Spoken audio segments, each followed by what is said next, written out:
So my name is Sarah Franzak. I'm an environmental management educator with Michigan State University Extension. We're really happy to have you with us today for our promotion and marketing training for CREP, which is the Conservation Reserve Enhancement Program.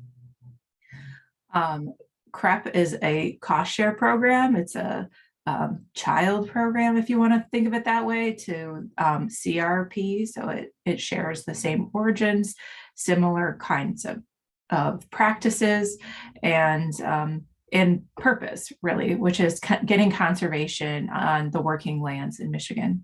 So we have a team here ready to do some education for you, and we're going to go over some marketing with Mallory. She's going to review our digital and print media that we've created over the last year to help with promotion of CREP. We're going to go over neighborhood meetings and safe farm visits with Christina and Marilyn and myself. And we're going to go back to Mallory. We're going to create an elevator pitch, and then we'll send you off into some breakout rooms where you'll be able to practice some of the skills that you've learned today before you head off for the rest of the afternoon. So that's our plan. And Mallory, take it away. All right, thank you, Sarah. I can advance. All right, so I'm a communications manager with Michigan State University Extension, and I am on this CREP grant to help with the communications and marketing aspect. And so we are here today to train and support you, our conservation partners and technicians, to help get CREP conservation practices on the ground. And one of the ways we're doing that is by developing promotional materials and teaching you how to use them, as well as teaching you some marketing and communication techniques to use when you're out in the field marketing CREP to landowners. So we've developed a few print and digital promotional materials. So far, we have a trifold brochure and a flyer that are available to you. And these are both customizable in that you can download and edit them and include your contact information of your conservation district. Now, the rest of our promotional pieces will be available as soon as our grant is finalized. And these are going to include a PowerPoint slide as well as social media graphics. And these branded templates will be available to you on our MSU Extension CREP website. And I'll have one of my facilitators put the URL into the chat box so you can click on it, open it up, and bookmark it. And make sure to check back because, as I mentioned, more promotional materials will be added to this website. And the brochure and flyer that are currently on there, they have the big words draft right in front of them. So those are currently rough draft versions of them. We just wanted to get some materials on this website and get it populated with some stuff, and we'll replace those out with finals as soon as they're finished. But also on the site, you will find in the near future video tutorials on how to edit certain materials like the brochure and flyer to include your conservation district's contact information. And these video tutorials will also have a couple of tips on how and where to use these promo pieces. Now, once you have your promo pieces in hand, whether, for example, it'll be the brochure or flyer, one way to start promoting CREP is to distribute these promo materials in places where you would likely find potential participants. So this could be maybe the lobby of the office where you work, maybe a local feed store or your local farm bureau office. What are some other places that you can think of where you would likely find potential participants of CREP? I'd love to hear some feedback and some comments from everyone or from some people. So feel free to unmute yourself and shout out some ideas where you think, or feel free to use the chat. Maybe there's a unique business in your area that you can think of. And remember, a lot of you are located in the same region, so you might be able to share some tips and ideas with your colleagues.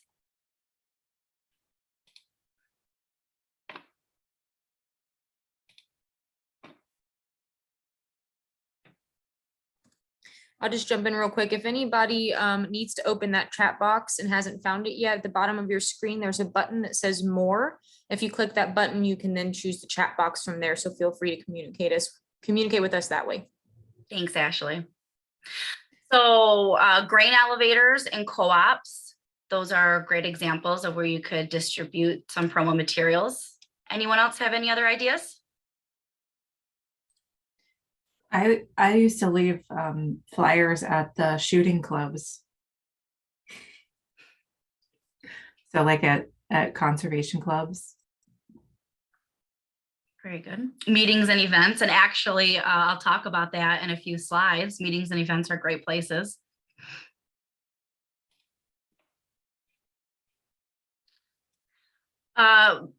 What you can think about when you're going to these places is think of places where there are community calendars or bulletin boards. I know that sounds kind of old school, but they're still there and they still work and they are still effective. So think of where you found a community calendar or a bulletin board. Now these can either be in person or they can be digital. And that's why these, like for example, the flyer is really good for a digital promo piece. You can upload that maybe on a website. In the future, at some point, we might have some dates associated with CREP, maybe an end date of when people can apply. As soon as you find out what these dates are, share that with a community calendar. Again, maybe that's your local your conservation district has a calendar, or maybe just some local businesses that you can think of have community calendars that you can put these promo pieces. Ask colleagues that you work with or partners if they have a calendar or a website that you can post this information on as well. Now, as someone mentioned, other events or meetings are great ways. See what other events or programs are taking place in your area that potential CREP participants could be attending. Find out who's in charge, give them a call or email, and ask if you can come and give a 5-minute talk during lunch or whenever they can fit you in. This is a great opportunity to also use one of the branded PowerPoint slides that'll be available on our CREP website soon. Maybe when you're talking to whoever's in charge, see if they have the proper equipment set up to display a PowerPoint slide. You could even email the person who is in charge, email them your slide, and they can try to work it in somewhere. The best part about this is it's low cost to you. You're not shelling out the funds of hosting your own event or feeding people. It's a win-win. You can piggyback on another event that's taking place. Another way to promote CREP is write an article or a press release or a personalized email. Team up with your local MSU Extension educator and write an MSU Extension news article promoting CREP in your area. Our Extension educators know the process pretty well on how to write and submit a news article. And you can be the author of this article as well as the educator. You could also write a press release that you could distribute to your local media in your community, such as a county newsletter or a newspaper. The difference between a press release and an article is a press release is basically just alerting the press of whatever it is you're writing. And so they could either choose to post it as is. They might have one of their journalists or someone else write an article on it. It's just basically alerting your local media to what's going on. You could also take that same information and send it in a personalized email. So this could be used to directly market individuals for whom you have contact information with. So just make sure to make it a little bit more personable when you're sending it to them via email. And those are just some ideas of how you can market CREP.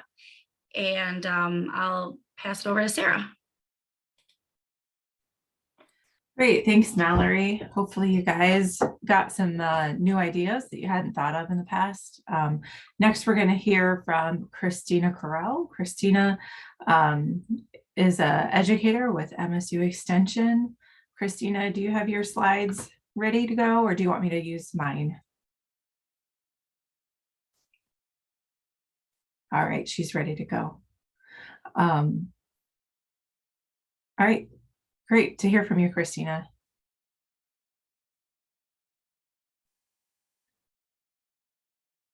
Maybe your mute's on. Sorry, I've been rattling away. Good afternoon. I'm Christina Corral. I'm the statewide soil health and cover crop educator. I'm housed in Lake County up in Baldwin. And this is a presentation that Paul Gross and I put together. And we've titled it Communicating with Farmers. And in essence, talking to farmers is not as easy as what you would think it would be. So we've put together a few pointers, and please feel free to talk, to put in the chat box if there's something that you feel would get some good out of to hear. So with that, let's start. All right, Sarah, maybe sometimes it just doesn't seem to want to move, does it? There. So we're going to go over 5 key points that Paul and I put together. And the first one is simply active listening. And what I have learned and over my past few years of working is that a lot of times when we think we're listening to farmers, we're not actually listening to them. We're talking to them, we're talking at them, but we're not listening to them. So we have to come up with a way to train ourselves to actively listen to them. And this is important if you want to be a good communicator. You have to have a two-way street. You just can't hear them. You have to hear not what they're saying, but what they're feeling and what they're meaning. So there's a few points that we want to get through to you. First is to make eye contact.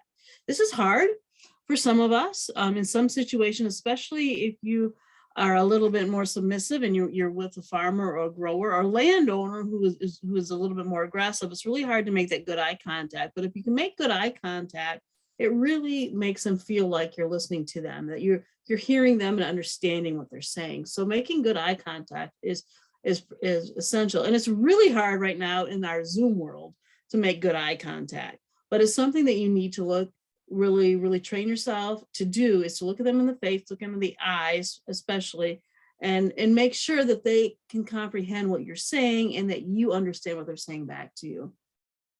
Another one is to eliminate distractions, especially if you're in their homes. Eliminate anything that's going to pull their attention away from you if you possibly can, whether it would be the puppy that's chewing on your shoelaces. I mean, that's happened to me in the past, probably up to all of us. We've had an animal that's sitting there chewing on our shoelaces, or the cars passing by, or something that's going on around you. So eliminate as many distractions as you can so that you have their undivided attention and they have your undivided attention. And then one of the most important things that you need to do is to repeat what they're saying. We want to reduce as many misunderstandings as we possibly can. Remember, you're selling a concept, you're selling an idea that to you is extremely important or means a lot, but it may not mean a lot to them. So you need to make sure that they understand what you're saying and that you understand what they're saying. So repeating what they say in a very respectful manner will go a long way to stop any misunderstandings or misconceptions that come with these ideas. And the last part that I can't stress enough is to listen with your mind open. You know, listen with them. Be prepared to maybe change your tactics or change your ideas. They may have a great idea for a practice or a way that they can implement it on your farm that you haven't thought of. So keep your mind open. Keep yourself willing and able to change, or to maybe not totally change, but to kind of redirect not only the conversation, but the thoughts that you're going through. The next part of communicating with farmers is respect. And we can't stress this enough. You need to make sure that you show the proper respect. And the first way, again, is to actively listen to them. Show them that you understand what they're saying. Just give them the deference that they deserve. You remember, you're talking about their property. You're talking about their land. To them, it's extremely important. So you need to make sure that they comprehend that you respect them, you respect their ideals, their ideals. They may not agree with everything you say. So respect that and give them that the deference that they need. And one of the hardest things about that is, you know, a lot of times we're working with different generations, and different generations see things differently. So be aware of that. They may not see the same things you see. They may not respond the same way you do. Remember, you are there to serve them. So you need to think like they would think and be willing to change and be what they need you to be. So you might have to step out of your comfort zone, show them that respect, but you need to really do that. Another one is one of the things that I've been told by a farmer, and this is a farmer who I went to school with. I've known him all my life. I mean, I respect him. I was on his farm once and I was invited out there. And it wasn't about work, it was on a personal matter, but he was talking to me about one of the things that bothered him the most. And that is when people who say they're there to help him, who want to work with them, don't respect his time. They don't think that as a farmer, he's busy. He's there every day. We can just stop in anytime we want. He came right out and told me that if somebody stops in on their farm without calling him ahead of time or letting them know they was coming, he won't even give them a time of day. Whether it is myself as an extension educator who he's known all his life, or even a salesman, he said, that's not respectful of my time. He came around and said, I have to make an appointment with you. Why shouldn't you have to make an appointment with me? So that was really telling. And I've never really thought of it about that, but they're busy. They have a lot of things that they're going to do. And a lot of times when we stop in on their farm, what we're trying to sell isn't that important to them. It's very important to us, but it's not important to them as of yet. So we need to remember that we need to give them that respect and to set up an appointment or set a time to stop in. And when we're out there, since their time is so valuable, be quick, be to the point, get your point across, make sure they understand it, and then let them think about it, leave. Give them that time to mull it over, and respect that they are busy and they don't have the time to give us an entire day unless it's scheduled. So remember that, don't waste their time.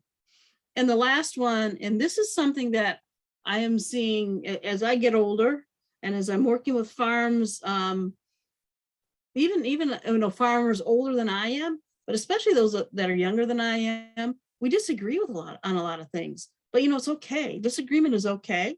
It's healthy. If you do it in a respectful manner, they will actually listen to you. They will respect you more. And it's okay to disagree. It's fine. That's how we have open dialogue and open communications. It's all right. Don't get angry. Don't think that they're angry at you if they disagree with you. Sometimes I know you've all worked with farmers that they like to argue a little bit. They like that disagreement, that debate. Just be aware of that. Do it in a respectful manner. Again, be quick to your point and then move on. And it's okay for them to disagree with you.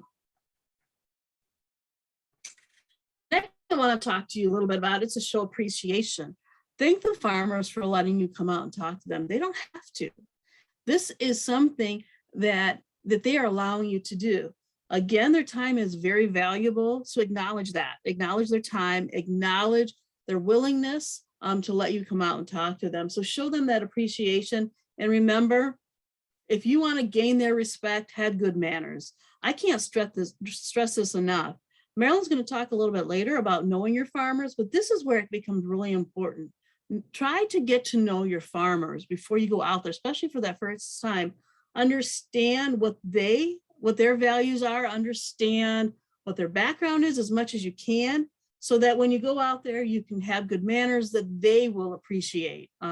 Nothing is more off-putting for me than someone to come to my home. And remember, you're going to their homes, coming to my homes and saying something that is offensive to myself, or if they say something that is extremely offensive in front of my boys, that'll have me show them the door so fast. So manners is important, good manners, and understand what their philosophy in life is, their philosophies are, so that you can talk to them in a way that they will respond. The last one I want to talk about is involvement of as many on the farm as possible. So we're working with landowners, we're working with farmers that in a lot of cases are multi-generational, or they have, or they're a farmer with employees, or you might even not be working, you might be working with a landowner who rents out the property. So you have to remember that you want to involve as many people on that farm as possible. This will actually allow more open discussions. People will have different opinions or different ideas on what they need to do, This will give us an opportunity to reduce any of those misunderstandings.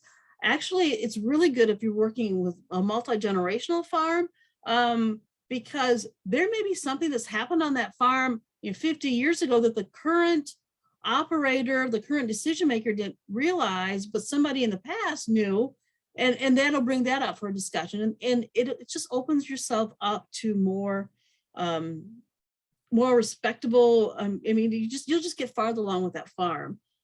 Talk to the previous generations. Spend time with the wives. If you are working with the male part of the farm, make sure that female counterpart, if there's a female counterpart, is there. You'll get to know them, and this will increase buy-in. It'll actually make it so it's easier for you to come out and meet with them if that farmer's not there, or somebody else can meet with you. It's just a good way of showing, again, that respect and that you're there to serve them. They're not there to serve you. So that's really important to remember, to communicate as many people on that farm as possible. And this is the last slide that I really want to talk about, because if we don't go on to these farms and understand that the farmers don't really care what we know until they know that we care. There's an old saying, I think we've all heard it, if you've worked in this area for very long, and it is, I'm from the government and I'm here to help you. That we say that tongue in cheek, we laugh about it, we snicker about it, we think it's funny, and I've been thinking about that for the last few weeks as Sarah's asked me to do this, and I have come to realization that probably is the worst attitude that we can have when we come out on that farm. And this is where, if you want to put in your chat box, if I was to come on your farm and say that, if I was to come on the farm and say, I'm here from the government and I want to help you, what do you think? How would that make you feel if you're that farmer? You can even open your mics. I can't see the chat box. So Sarah, if you see the chat box, you just— Yeah, I'll read out chat if they answer. Does anybody, how do you think This that is would make you Keely feel? Pig from Lenawee, but I feel like if you said that, they would be apprehensive to take your help that you're willing to give. Okay.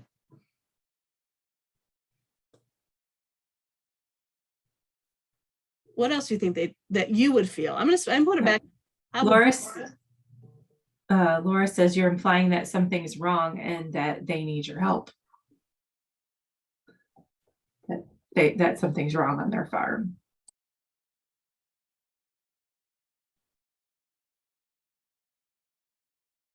Any other thoughts?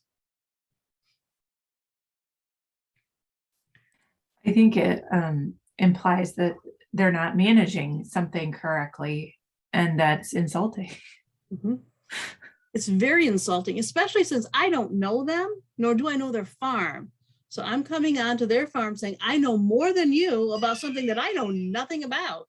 So I think we need to remember that. And if you come on with that attitude, I know none of us are going to say that, but if you come in with that attitude, the first thing that they're going to do is they're going to turn their backs on you, and they're going to walk away, because they will not listen to you until they know you care. So I want you to take that message to heart, is that farmers, they won't listen to you until they know you care. So go on to the farm with that whole idea that I'm there to listen to you. This is an open dialogue, and I'll learn more from talking to you as what you'll learn from listening to me. So go in there with that attitude, show them that respect that they deserve and they've earned for being the landowner and managing that land, and you'll do just fine. Any other thoughts?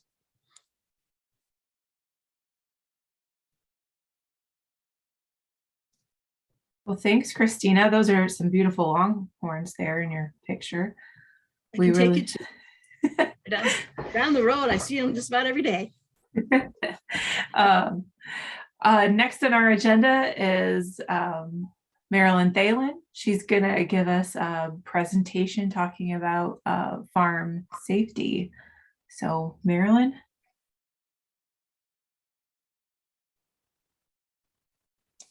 I can get my button to unmute. Good afternoon, everyone. I'm Marilyn Thalen, and just thought I'd give you a quick little background about me so you have an idea of who I am and why I think I know what I'm talking about. I have been with MSU Extension working in the field as a field crops educator for about 18 years prior to coming to campus to work as an administrator with MSU Extension.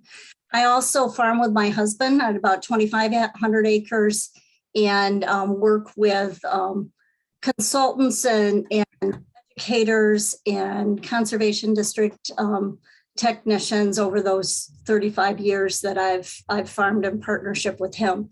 So I can bring my perspective from a couple of different angles. One of the things that Christina had mentioned was to include the farm spouse and the partners in the discussion. And I think that is a very, very important piece.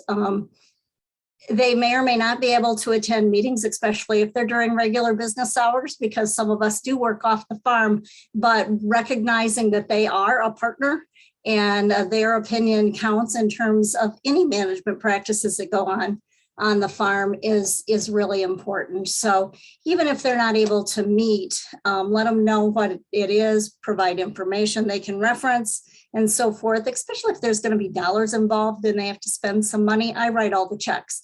And so I like to know what's going on before I sign my name on the dotted line.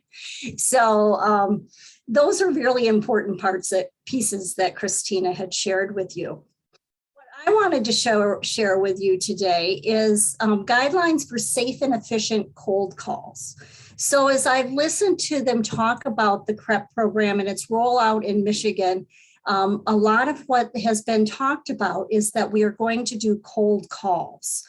And I'd like to kind of hear from you what your perception of a cold call is. And again, it can be in the chat or you can just open your mic and talk to me.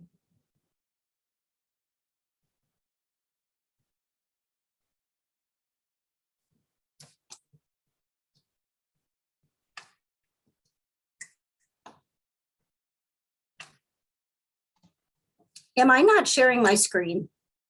No, Marilyn, you're sharing just fine. This is Aaron from Lenawee. I'm going to jump in real quick over here. Please jump in real quick because I don't think I am sharing my screen. So No, you're not. sorry, I was sharing it on my end. It looked like I thought I wanted it to look. So just a minute, I'll get it figured out here. Sure. While you're doing that. Yeah, while you're doing that, you jump in and talk. Help me out here, Aaron. You asked about some cold calling. And I'm going to say I'm in my 5th year of service at the Conservation District down here in Lenawee County. And as a MEP technician from the MEP, there's your screen. From the MEP standpoint, I mean, basically what a cold call is, it's a telemarketing exercise. And nobody answers the phone if they don't recognize the phone number, typically. And they don't welcome an unwelcome phone call. So cold calling doesn't work. I mean, that's my 2 cents. That's how I see it. That's how I view it. When I get a cold call, usually I will say, no, thank you. I'm not interested. Have a great day. And I will just end the conversation and not listen to them at all. And we don't want to be perceived as being that company on the other end of the phone call, right? So I don't see cold calling as beneficial at all. If anyone else has had any other positive experiences with it, you know, that I would be welcome to hear it. But me personally, no, it doesn't work. Okay, thank you, Aaron. Anybody Sure. have some thoughts? All right. Well, what I'm going to talk about today is how can we efficiently do cold calls? And what we're talking about is not what Aaron talked about, because we want this to be an efficient process. I think what we're looking at is how do we get to the right person? And how do we make sure that our time and their time is very efficiently managed? So, and getting to the right person means getting to some of that property that may benefit the most from some of the practices that are going to be available through the CREP program. So how do we know where that is? So one of tools that you will have in your toolbox is is some maps that identify where some of those high risk areas are. And when I talk high risk, we're talking about those that may have high phosphorus loss. So it may be slopey, it may be the management practices that are involved. It may just be the contour of the land, its proximity to surface water, all of those things that may indicate that it is risky for losing phosphorus.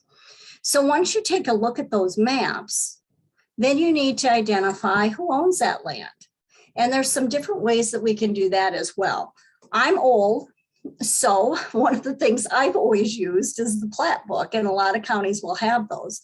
But there's also electronic tools that are available through the county that you can have access to. Every county has them a little different name and place and who you need to contact to get a hold of those. But it's basically the same thing where you can find a tract of land and identify the landowner. The landowner may or may not be the person you want to talk to. That landowner may be an 80-year-old widow lady that is renting her land to me. And if you send that information to her or knock on her door, she's not going to necessarily know what you're asking her. And she'll probably reach out to her farmer or her operator anyway. So it'd be good to know who the landowner is. If they are the farmer operator, then you're golden.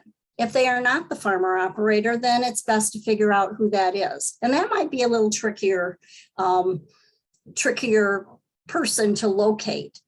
But if you're in communities, if you're sitting in your conservation district office, if you've got connections with the local extension folks or farm service folks or your county board members, talk to them about it. Most people know who farms what ground where. And so locate who that operator is. And now you're getting someplace in terms of being able to talk to the person that's going to make the decisions on that piece of property.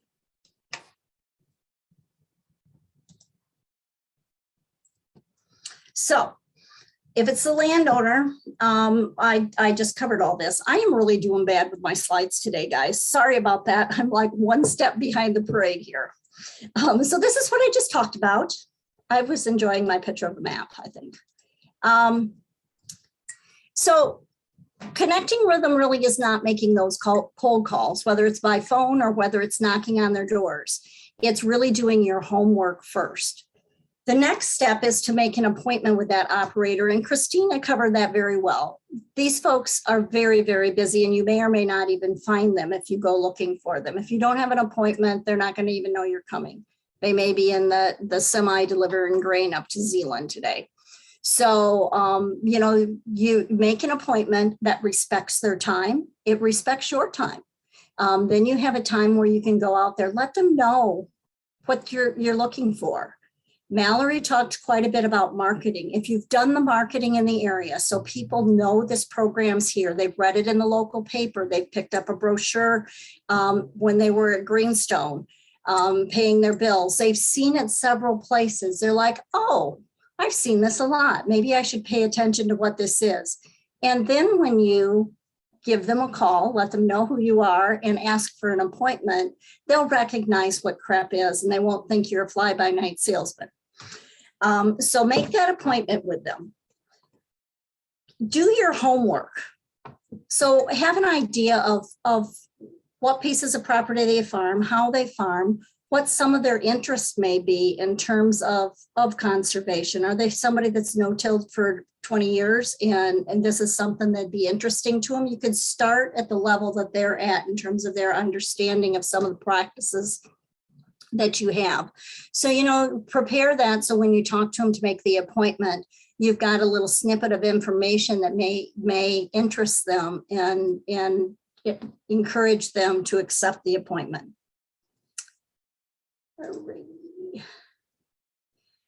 And they are busy people. So connect with the person that you've determined is the operator. So that is doing your homework. Some farms, they have multiple generations and multiple levels of management within that farm. Other farms, it may be just a couple of people. but get it where you can talk to, or at least have that person involved in the conversation that's going to make some of those decisions. So if that is the senior member of that family, don't just talk to one, or you'll probably end up selling it more than once, or it may not get anywhere at all. So figure out who the operator is, get all the right people involved in the meeting. Determine if they're the decision maker, and make that appointment to talk to them about CREP. When you go out there, be prepared to, as Christina said, listen to what their interests are, listen to their operations, and so forth, and know what your CREP programs are, so that when they talk about things, you know what things may apply to what it is that they're looking to maybe change or modify on their operation. I think that, Sarah, did we give them homework to do an elevator speech? Did it Maybe get sent not. out? Did it get sent out, Ashley? Yes, it went out via email. Okay, so some of you have been thinking about your elevator speech and what you're going to say in a very short period of time to let people know what it is you're talking to them about and why it's of interest. And so do your homework and have that ready to be able to easily share with someone. Understand the cost share programs that are available through CREP, as well as other programs, because the CREP ones may or may not fit the bill, but conservation district offices, NRCS, and FSA have a whole host of programs that can help. So that can be utilized to be able to implement different practices. So one of those may be of interest. Understand where some of the economic and conservation benefits are with these programs. If their interest is mostly bottom line, what's this going to cost me? What's this going to save me? How am I going to pay for whatever it is? Understand what that is.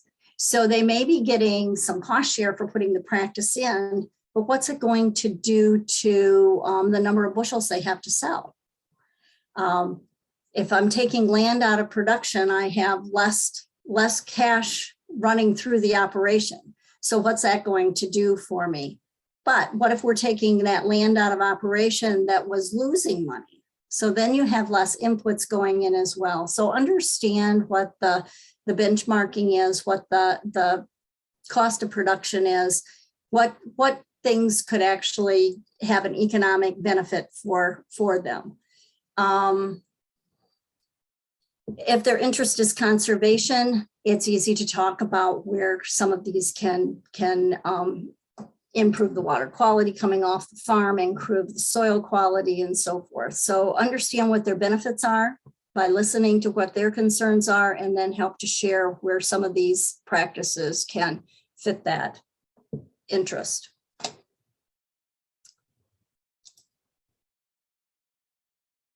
And then safety. So if we're going to be going to individual farms and knocking on doors, what's the best way to do that so that we do it in a safe and efficient manner? We always want to let somebody know where we are going. When I was working in the office, I would let them know what farm I was going to. If I was going to be in the field on the corner of X, Y, and Z road, I would let them know what that was. Just so if I didn't show up for supper, somebody at least knew where to start looking. So let them know where you're going, who you're going to be meeting with, when they can expect you to return. And then when you get back, just shoot them a text and let them know that you did get back, so that they're not wondering whether you did or not. Those are just common courtesy things that will help the people you're working with, or your family, or whoever it is you're going to share this information with, know where you are and know where to go looking for you if you broke your ankle in a woodchuck hole out in the field. So let them know that, so that you're taking care of your own safety. And then always get permission from the operator if you're going to go to their farm. You may have talked to them before and think you know them, but if you're going to go to one of their fields to do any sort of work, let them know when you're going to be there so that they have an understanding of why that vehicle's sitting there. If it is a rented property, let the landowner know too. Those landowners are very concerned about who's on their property. I know that when we're farming, we have our farm name on our trucks, so that if our pickup truck is parked at the edge of the field, they know it's ours. And they know that it's okay that we're there. And these are people we know very well. We've farmed with them for 30 years. But they're concerned about who's out and walking around in their fields. So if it is a landowner and a rented piece of property, make sure you let both the operator as well as the landowner know that you're going to be there. Ask them if there are any wildlife concerns. I know that one of my colleagues from the UP, she's the one that brought this up, and I hadn't thought of this because I hadn't encountered a bear in the field, but she has before. And the farmer would probably know that there's some wildlife out there and you might want to be aware of it. The worst I had was sandhill cranes when I was out in a field, and they're as tall as I am. And make quite a bit of noise, but fortunately we scared each other and we both went different directions. So life was good. But find out if there's anything like that you should be concerned about. Let somebody know where you'll be, know where you're allowed to drive and park. And you may have talked to the farmer of that field and they have said something, but make sure you let the house next door that you don't end up parking on their grass. Because you pulled in beside that field because you thought that was the entry, because there's people that are not going to be happy with that. And they may have no connection with that field at all, but they don't want you parking on their grass. So make sure you know where the drives are, where you're allowed to park. I know on our farm, if you were to get out and drive across the field, you wouldn't be welcome back. We don't let people drive on our fields. We're very concerned about soil structure. And that's one of our pet peeves. And so make sure you know that before you go on so you don't accidentally alienate the people you're trying to work with. Take plenty of water, snacks, allergy medicine if you have allergic reactions to anything, or you're working with someone who does or may. I've had students before that we were in a mature cornfield doing corn nitrate sampling, the stalk samples. Anyway, halfway through the procedure, she just was bright red up and down her neck and coming up into her face. She was having allergic reaction to the corn. So we got her out of there. I had nothing to help her with. She had not brought anything with her. I don't know if she knew she had allergies or not, but those are important things to know because sometimes you're a long ways away from your vehicle or anything else. So those are important questions to know of yourself and anybody you're working with. And always have a well-charged cell phone. I know there's some places in the countryside that cell phone service is still a little sketchy, but having it certainly provides you that level of communication and security that you wouldn't have otherwise. So really our cold calls are all about making the right connections, doing our homework. So figuring out what fields we're even interested in. So that's your first cut.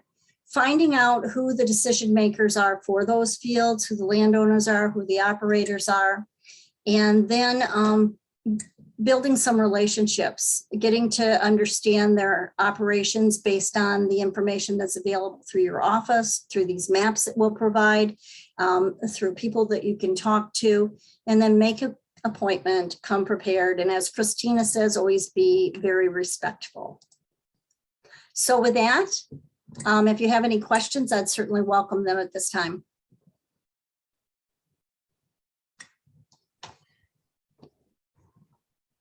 Thank you for your presentation, Marilyn. I really appreciate hearing your experiences and hearing all that from your point of view, because I know that I know that you've been out to a lot of different fields and you've got that that kind of practical experience. And I appreciate to hear that from Christina too, because I mean, you never know what it's going to be like when you head out to some place, and having some practical steps to take ahead of time, you know, by doing your homework and making those relationships really helps get everything off on the right foot, right? Definitely helps. It's a lot easier to prepare than to try to get yourself out of a jam. I think that the worst thing that I ever got run off a farm with, and it was because, you know, I was trying to do a cold call, the person wasn't there, was a turkey. Mm-hmm. Tom turkey is pretty intimidating critter, watch animal. Yeah. I probably would not have had that situation. However, that was 30 plus years ago. My son has been run off of farms with guns before, and that is a scarier proposition. And he was soil testing on rented ground where the landowner didn't know they were coming, and he interrupted a youth hunt. You know, something you really don't want to do. Mm-hmm. I think that those are some of the reasons that you really want to make sure that you do your homework, because you don't want to get in those jams and have to figure out how to get out. I see your hand up. I almost got run off a farm by a bunch of goats that weren't tied up. So luckily I stood my ground and they decided not to chase after me. They're intimidating too. People worry about dogs. It's those other farm animals that are scary. So Marilyn, I got a question for you. What happened? What would you recommend if, say you've got an appointment to meet someone on the farmstead, you show up and you find out they're out in the field harvesting or working somewhere, you got to go track them down. You pull up to the field and whatever, they're in their tractor, they're in their harvester. What would you recommend? How do you respectfully get their attention and try to, get done with the business that you try to get done out there? Yeah. So if this was an appointment that you had, and it's something that you wanted to just discuss with them, and it's not something you had to do, you just I need permission to go to XYZ field to do whatever, or I just want to talk to you about a couple things, I would, I would assume you have their cell phone number. I'd give them a call on their cell phone and say, is this a good time, or would you like me to reschedule? And if they say it's a good time, you can jump in the combine with them when they come to the end of the field. And you could discuss it during that next round, or while they're dumping, or whatever, or you can just reschedule. But I would give them the option. Oftentimes you're going to have something like that happen if you're trying to connect with people during planting or harvest, and they may schedule an appointment with you in all sincerity, and then the weather gives them a window of opportunity, and they're going to take that window of opportunity, and you're going to be second fiddle. Great. Thanks, Marilyn. Mm-hmm. I also wanted to add that a lot of times when I had CREP clients, they were not farmers, but they were landowners, and they might have been absentee landowners, and they came up on the weekends just to hunt or something like that. And one thing I had to be respectful of is, what season it was. Was it turkey season? Did I need to behave in a certain way because they were there for a certain kind of animal? So just being aware and asking those questions, especially if your client is like focused on hunting as their main goal for that property. That's a whole different kind of respect, right? Respect people's time, but also respect their purpose for their property. Yeah. Excellent. I think that's very important. I don't see anything in the chat. Sarah. Yeah. Yeah, I have had some really good discussions with farmers in tractor cabs and harvester cabs if they invite you in there. With today's guidance systems on a lot of those things, there's not a lot to do from one end of the field to the other. So they're gives them a chance to talk, but be conscious when they get to the end of the field that they may have to do something. So make your conversation stop at the end of the field. And then when they get turned around, start again.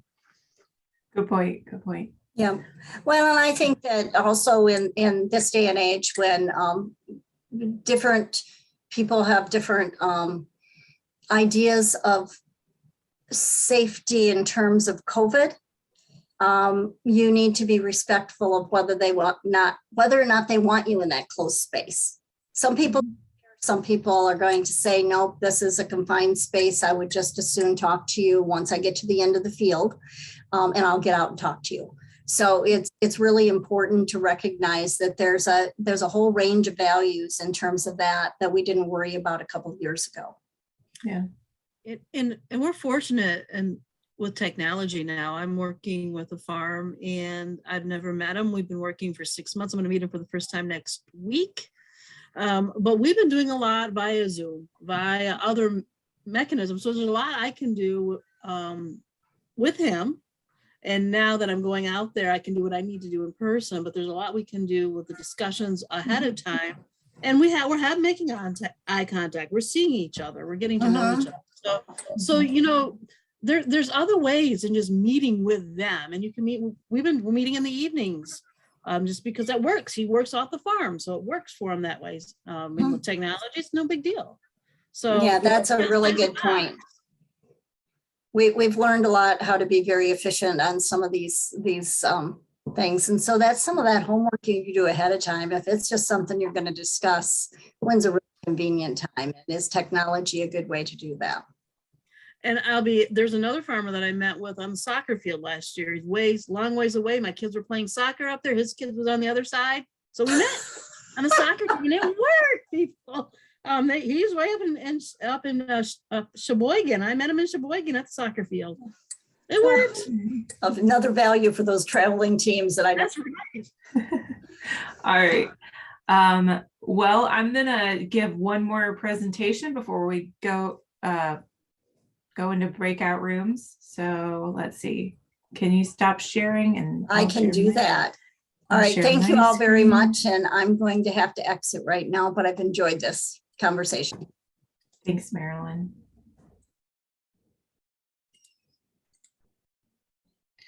Actually, I misspoke. I'm going to give my presentation, then Mallory's going to revisit her principles about how to make an elevator speech, and then we'll go into breakout rooms. So I'm going to kind of shift what we're talking about here a little bit. So we talked about how to have good one-on-one relationships, how to be safe when we have those one-on-one meetings.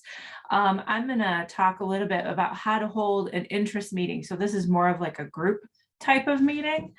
And I'm just going to break it down for you in some really basic principles. So how do you plan a meeting? Well, you have to think about, who is the meeting for? What are you there for? Where are you going to have it? And when is it going to be? So let's just get into it. So who are these interest meetings going to be for? Well, we're hoping that you'll be able to use a way of targeting high phosphorus area risk areas. So that might be you take a look at the high phosphorus map book that we created for you, or you use the conservation framework that's been prepared in the watershed, and you select an area of high phosphorus. So like in this example, it would be kind of down here in this like darker red area. So let's say that's the part that we selected. And then you reduce that area to about 8 to 10 country blocks, right? So you're aiming for about 10 landowners that you want to get there to attend your meeting. And you're going to contact those people. So you could contact them through a mailing. You could contact them through maybe there's like a local store, or if it's an Amish area, maybe you're going to use the bishop. some way you're going to get a hold of these people and invite them to a small meeting.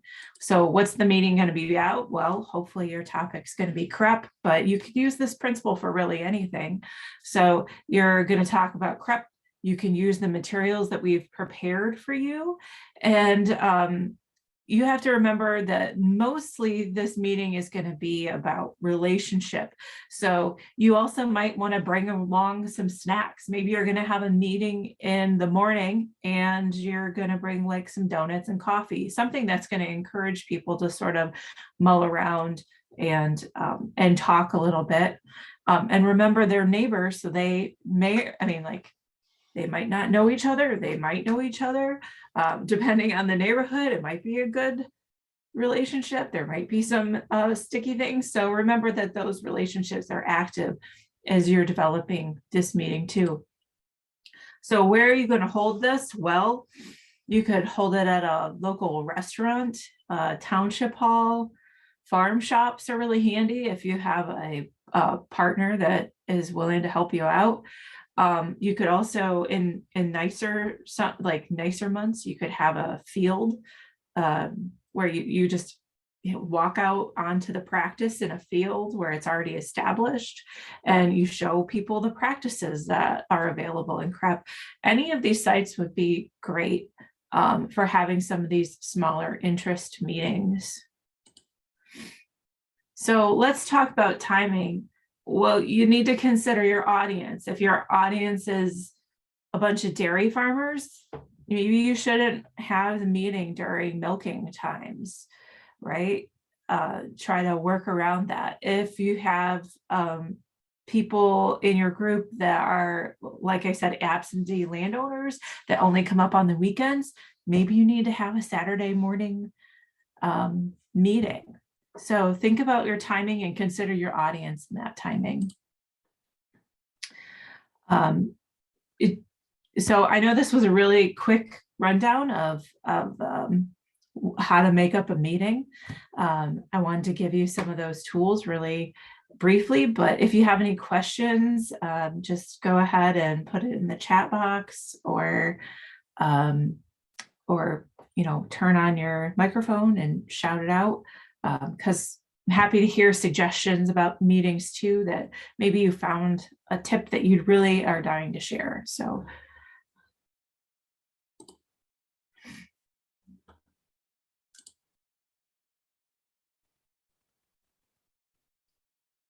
all right. Mallory's going to give us a little bit about how to do an elevator pitch.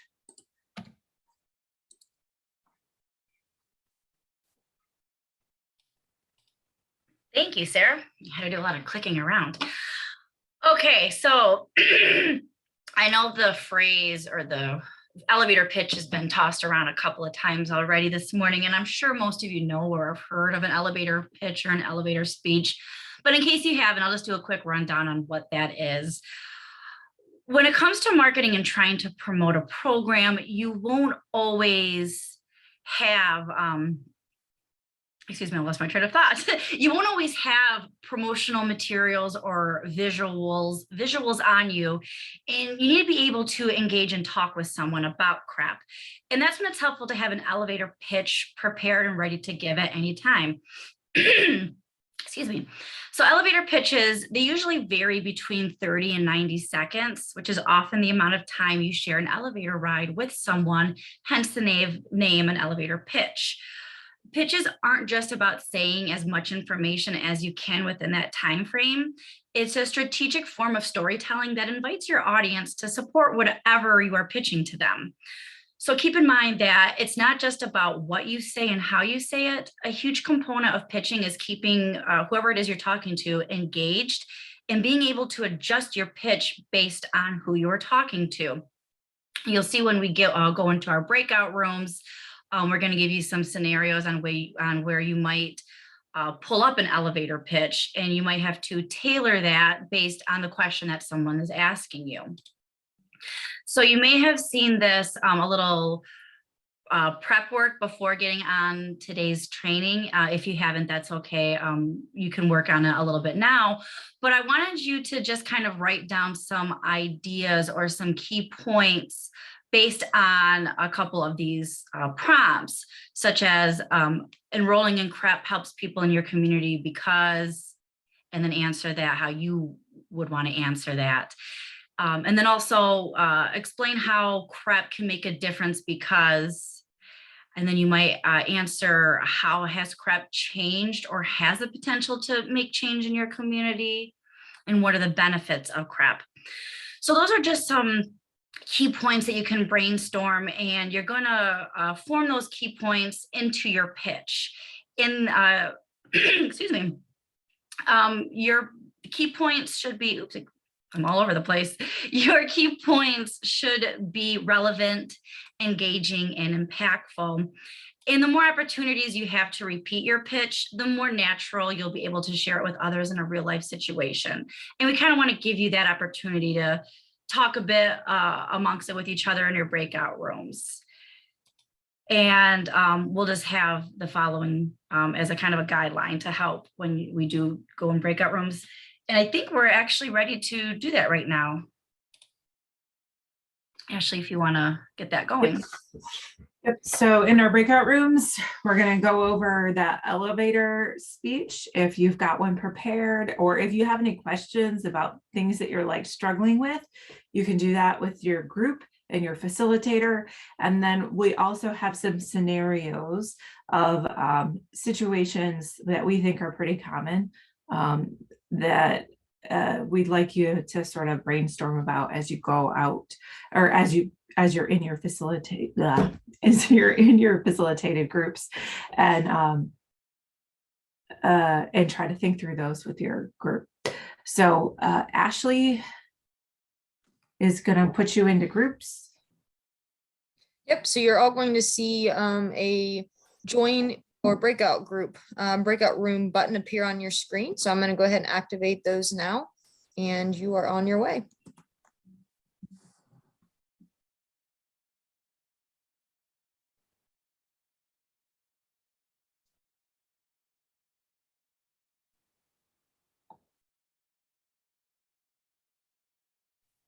Mallory, you're running this one. Good. I got to figure out how to stop recording.